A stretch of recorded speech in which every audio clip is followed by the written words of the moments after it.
Hello everyone, welcome back to my channel law school. I hope आप सब अच्छे होंगे। क्या है, लास्ट टाइम हमने किया था इंट्रोडक्शंस, कितने सेक्शंस हैं, सब्सटेंटिव लॉ है या फिर प्रोसीजरल लॉ है। वो लास्ट वीडियो थी इंडियन कॉन्ट्रैक्ट एक्ट की। Next video after some break हम इंडियन कॉन्ट्रैक्ट एक्ट स्टार्ट कर रहे हैं। That is the what is contract, contract क्या होता है। चलिए स्टार्ट करते हैं। व्हाट इज़ कॉन्ट्रैक्ट, कॉन्ट्रैक्ट किस लिए बनाया गया है, कॉन्ट्रैक्ट एक्ट किस लिए बनाया गया है कि अगर दो पार्टीज़ के बीच में डील होती है, कोई भी बिजनेस है, कमर्शियल पर्पस के लिए कोई डील होती है, तो हम कौन से रूल्स रेगुलेशंस को फॉलो करेंगे। That's why we make Indian contract act. Indian contract act frames and validates the contracts और agreements between the various party. जहाँ दो पार्टी हैं या फिर दो से ज़्यादा पार्टी हैं, सेल परचेज करती हैं, आपस में कोई भी एग्रीमेंट बनाती हैं, कॉन्ट्रैक्ट बनाती है, डील करती है कोई आपस में, तो कौन से रूल्स एप्लीकेबल होंगे, उस रूल्स को, उस कॉन्ट्रैक्ट को वैलिड क्लियर करने के लिए, वैलिड बनाने के लिए हमने बनाया था इंडियन कॉन्ट्रैक्ट एक्ट। अब हमें पढ़ना है कि इंडियन कॉन्ट्रैक्ट एक्ट तो हमने बना दिया, बट इंडियन कॉन्ट्रैक्ट एक्ट का मतलब क्या है, कॉन्ट्रैक्ट क्या होता है इंडियन कॉन्ट्रैक्ट एक्ट में। नेक्स्ट स्लाइड पे चलते हैं। नेक्स्ट स्लाइड हमको बताती है Indian contract act, contract, it defines the term contract. आज की वीडियो में हम सिर्फ कॉन्ट्रैक्ट वर्ड को डिफाइन करेंगे, कॉन्ट्रैक्ट वर्ड पढ़ेंगे कि क्या होता है। Section 2H of the Indian contract act, Indian contract act का बेयर एक्ट लास्ट वीडियो में भी आपको दिखाया था, सबके पास होगा। Section 2H of the Indian contract act word define करता है कॉन्ट्रैक्ट क्या होता है, और 2H की डेफिनेशंस क्या प्रोवाइड करती है। Section 2 clause H definitions provide करती है an agreement enforceable by law. कोई भी एग्रीमेंट जो अनफोर्स होता है बाय लॉ से, लीगली अनफोर्सेबल है, कोई इनवैलिड लॉ एप्लीकेबल नहीं होता है, that is called the contract. As per definition हमने पढ़ लिया कि कॉन्ट्रैक्ट है जो एग्रीमेंट है, अनफोर्सेबल बाय लॉ है, इनवैलिड नहीं है, कोई इलीगल थिंग्स इंक्लूड नहीं होती, दैट इज द कॉन्ट्रैक्ट।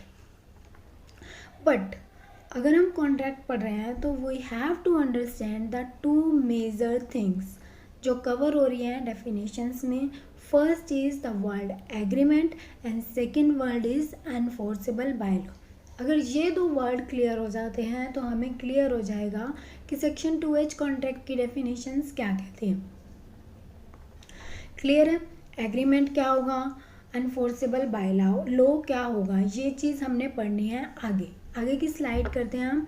आगे क्या बोलता है कि एग्रीमेंट क्या है, हमने पढ़ लिया है an agreement is enforceable by law is a contract.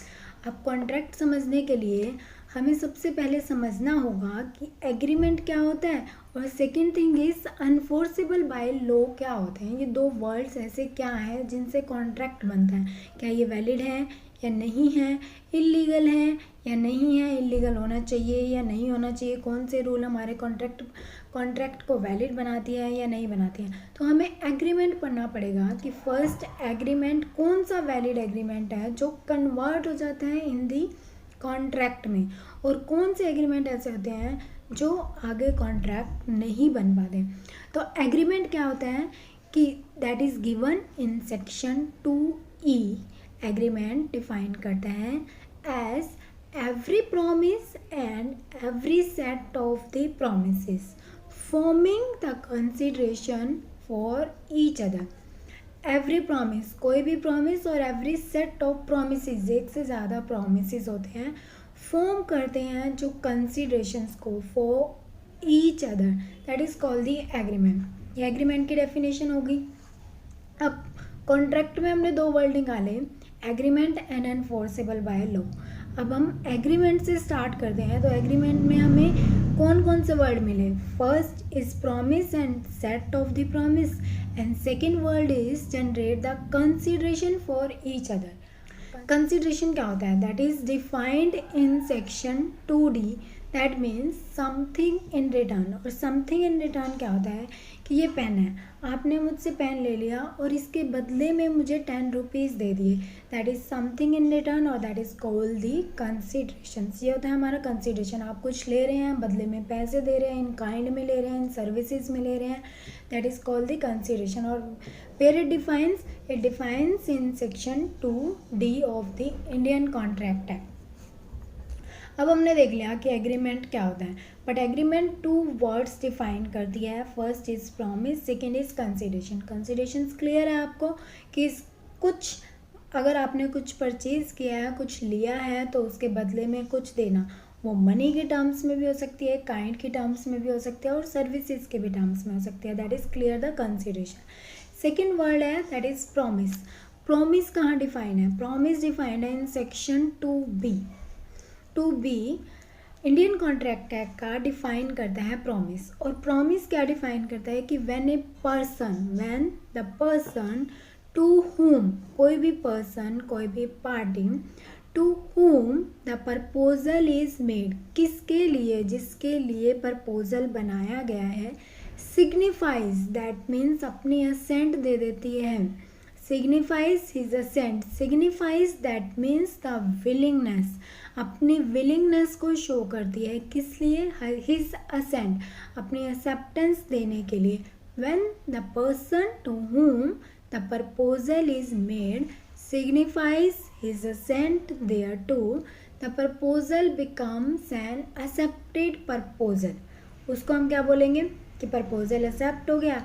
और जब प्रपोजल एक्सेप्ट हो जाता है दैट बिकम्स ए प्रॉमिस, ये ऑटोमेटिकली क्या कन्वर्ट हो जाता है, that is becomes a promise, this is called the promise. अब प्रॉमिस में हमें 4 चीज़ें ध्यान करनी पड़ती हैं। फर्स्ट इज कि पार्टी, जब एक पार्टी, सेकेंड जिसके लिए प्रपोजल बना है, to whom the proposal is made, third signifies to do willing और नॉट, क्या वो विलिंग है एग्रीमेंट करने के लिए, प्रॉमिस करने के लिए या नहीं है, फोर्थ इज हिज असेंट, वो अपनी एक्सेप्टेंस दे रहा है या नहीं दे रहा।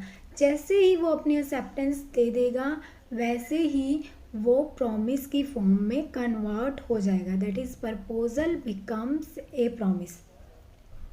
पेन है, आप पेन लेना चाहते हैं, प्रपोजल दिया, आप पेन ले लीजिए, ठीक है, आपने प्रपोजल आपके लिए बनाया गया, आपने अपनी विलिंगनेस दिखाई, अपनी एक्सेप्टेंस दे दी, ठीक है मैं ले लूँगा, प्रपोजल एक्सेप्ट कर लिया आपने, that is called the accepted proposal.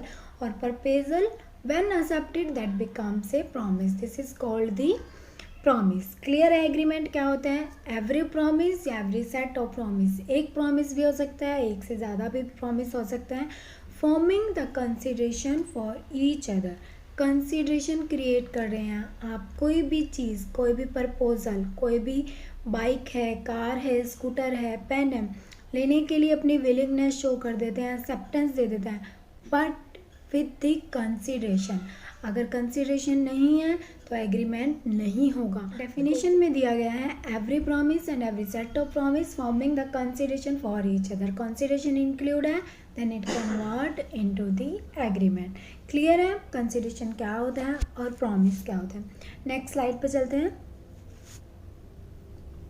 Next slide क्या कहती है कि प्रॉमिस क्या होता है, कि अगर हम कॉन्ट्रैक्ट ड्राफ्ट करते हैं तो हमें सबसे पहला पॉइंट प्रॉमिस प्रूफ करना पड़ता है। तो प्रॉमिस में हमने कौन कौन सी चीज़ें पढ़ी हैं, पार्टी होती है, किसके लिए प्रपोजल बनाया गया है, अंडरस्टैंड होना चाहिए उसको प्रपोजल कि आप क्या ले रहे हैं, क्या नहीं ले रहे हैं, कौन सी थिंग्स इंक्लूड हैं, कौन से रूल्स एंड रेगुलेशंस एप्लीकेबल किए गए हैं, क्या condition and terms and conditions applicable हुई है। थर्ड सिग्निफाइज इज असेंट, उसकी विलिंगनेस शो होनी चाहिए, उसकी एक्सेप्टेंस होनी चाहिए।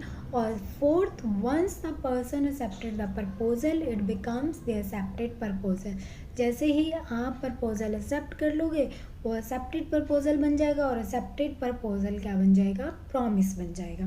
क्लियर है। प्रॉमिस में हमने लास्ट स्लाइड में यही पढ़ी थी कि हमें 4 से 5 जो इसके एलिमेंट्स हैं अगर वो फुलफिल्ड हैं तो वो प्रॉमिस के रिक्वायरमेंट फुलफिल करता है, अदरवाइज वो प्रॉमिस नहीं होगा। आगे चलते हैं। नेक्स्ट वर्ड आया था अनफोर्सेबल बाय लॉ। फर्स्ट हमने पढ़ा कॉन्ट्रैक्ट क्या होता है, हम यही पढ़ रहे थे कि कॉन्ट्रैक्ट क्या होता है। जिसमें हमने एग्रीमेंट पढ़ा। एग्रीमेंट हो गया हमारा, किससे बनता है? सेकेंड वर्ड था हमारा enforceable by law. Enforceable by law क्या होता है? In legal language that is means to give rise to और to lead to the legal obligations. Legal obligations create होती हैं, रिलेशनशिप क्रिएट करता है, legal relationships that is create करता है which is called the enforceable by law. Obligations to of the parties to the contract, legal relations create करना दो parties के बीच में, that is called the enforceable by law. Enforceable by law का example आप कहाँ ले सकते हैं? You can read with this section 37 of the Indian contract act which is called the obligation of parties to the contract, जो legal relationship between the parties create करता है कि आप कॉन्ट्रैक्ट, आपने जो कॉन्ट्रैक्ट बनाए हैं उस कॉन्ट्रैक्ट के लिए बाइंडिंग है, बाइंडिंग लीगल ऑब्लिगेशंस क्रिएट करते हैं। You are bound with this contract to fulfil all the requirements, to fulfil all the terms and conditions of the contract. Clear? Enforceable by law क्या होता है? अब इसमें एक एग्जांपल दे रखे हैं। एग्जांपल क्या कहता है कि suppose you agree to sell a bike for rates 50,000 with a friend,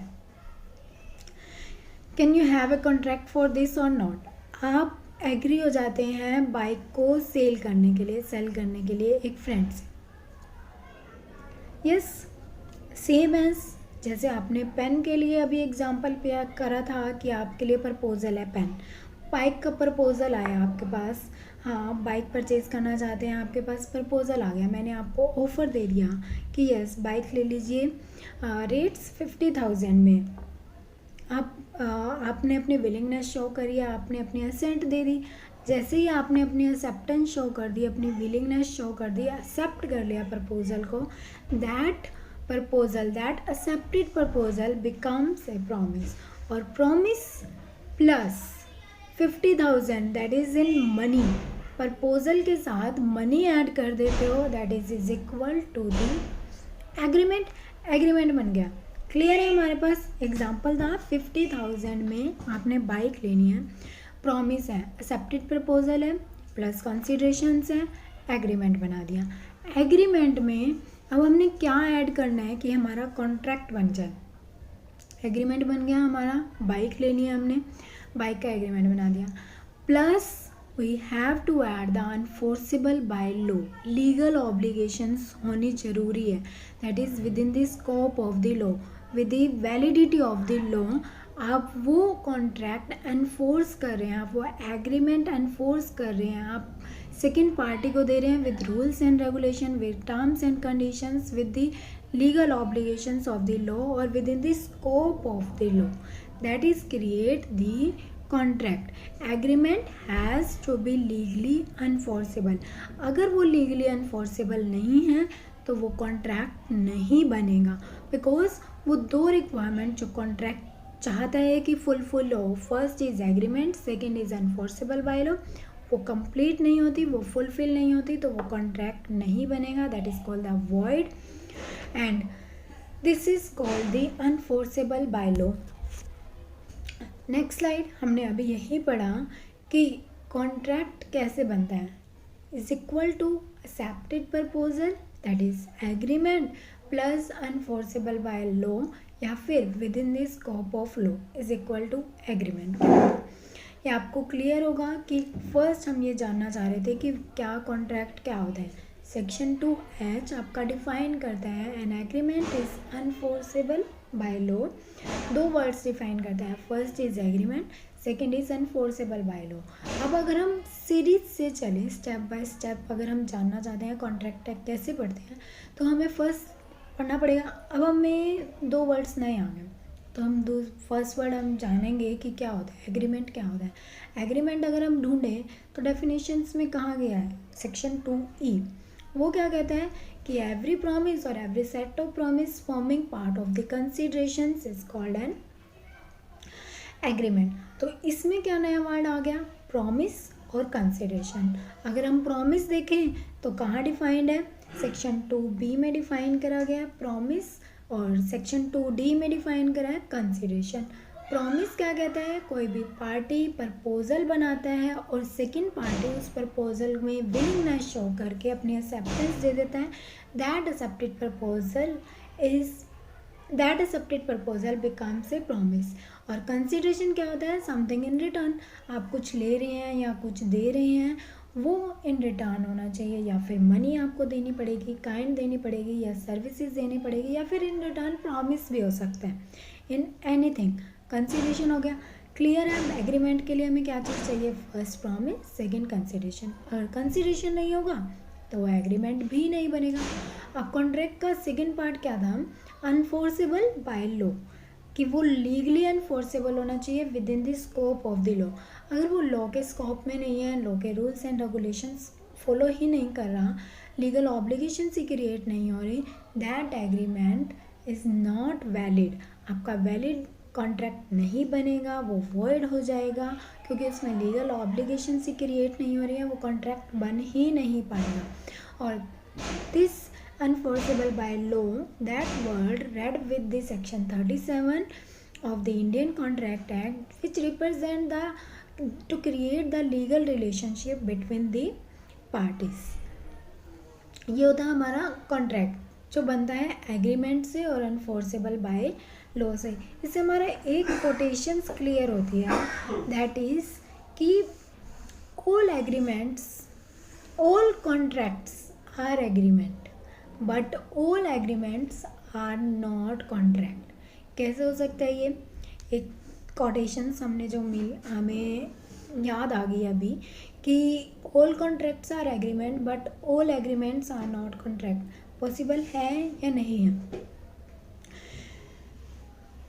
all contracts, जो कॉन्ट्रैक्ट बन चुके हैं वो एग्रीमेंट होंगे। ऑब्वियस सी बात है, वो रिक्वायरमेंट्स फुलफिल करके आए हैं। एग्रीमेंट की भी, एनफोर्सेबल बाय लॉ की भी, प्रॉमिस, वैलिड प्रॉमिस भी बना है, कंसीडरेशंस भी है, तो वो एग्रीमेंट होंगे। बट ऑल एग्रीमेंट्स कॉन्ट्रैक्ट नहीं होंगे। क्यों नहीं होंगे? अगर एक एग्रीमेंट बन गया है और वो अनफोर्सेबल बाय लॉ नहीं है तो वो कॉन्ट्रैक्ट नहीं हो सकते। अनफोर्सेबल बाय लॉ है तो वो कॉन्ट्रैक्ट हो जाएंगे। That create the quotations, that is all contracts are agreements but all agreements are not contract। अब हम पढ़ते हैं कि डिफरेंस क्या है बिटवीन द एग्रीमेंट आपको एंड कॉन्ट्रैक्ट में। आपको क्लियर है कि एग्रीमेंट क्या होते हैं, कॉन्ट्रैक्ट क्या होते हैं। अब इस स्लाइड में हम पढ़ेंगे कि डिफरेंस क्या है बिटवीन द एग्रीमेंट में एंड कॉन्ट्रैक्ट में। First, contract. Contract is an agreement that is enforceable by law, where it defined, that is the section 2H। But agreement क्या होता है? A promise or a number of promises that are not contradictory, contradictory नहीं है, and are acceptable by the parties involved is an agreement। Parties के द्वारा accept करी गई है, कोई भी प्रॉमिस बनाया गया है, वो रिक्वायरमेंट्स, वो टर्म्स एंड कंडीशंस सब प्रपोजल जिसके लिए बनाया गया है उसको पता होता है। सेकंड इज इन कॉन्ट्रैक्ट में, कॉन्ट्रैक्ट इज ए लीगली अनफोर्सेबल नहीं होगा तो वो कॉन्ट्रैक्ट नहीं बनेगा। एग्रीमेंट क्या कहता है? And agreements must be social acceptable भी हो सकता है, अनफोर्सेबल भी हो सकता है और नहीं भी हो सकता। अब ये लाइन कह रही है कि अनफोर्सेबल भी हो सकता है और नहीं भी हो सकता। That means all agreements are not contract. और a contract is legally enforceable, that means all contracts are the agreement. I hope आपको कोटेशंस अब सेकेंड डिफरेंस से क्लियर होगी हो। थर्ड डिफरेंस क्या कहता है? Contract has to create some legal relationship, दो पार्टियों के बीच में लीगल रिलेशनशिप क्रिएट करती है, that is read under section 37 of the Indian contract act. And third, in agreement, an agreement does not create the legal obligations, that is a major difference between the contract and the agreement. Fourth difference is all contracts are also agreements but all agreements may or may not be a contract। ये चार difference हैं between the agreement and the contract. I hope आपको clear होगा कि contract क्या होता है और आपको याद भी हो गया होगा कौन से सेक्शंस में कॉन्ट्रैक्ट दिया है, कौन से सेक्शन में आपका एग्रीमेंट डिफाइन किया गया है। जाएगी आपको ये वीडियो पसंद आया तो प्लीज़ ज़्यादा से ज़्यादा लाइक कीजिए, शेयर कीजिए एंड सब्सक्राइब कीजिए। बेल आइकन बटन दबाना मत भूलिए। Thank you so much.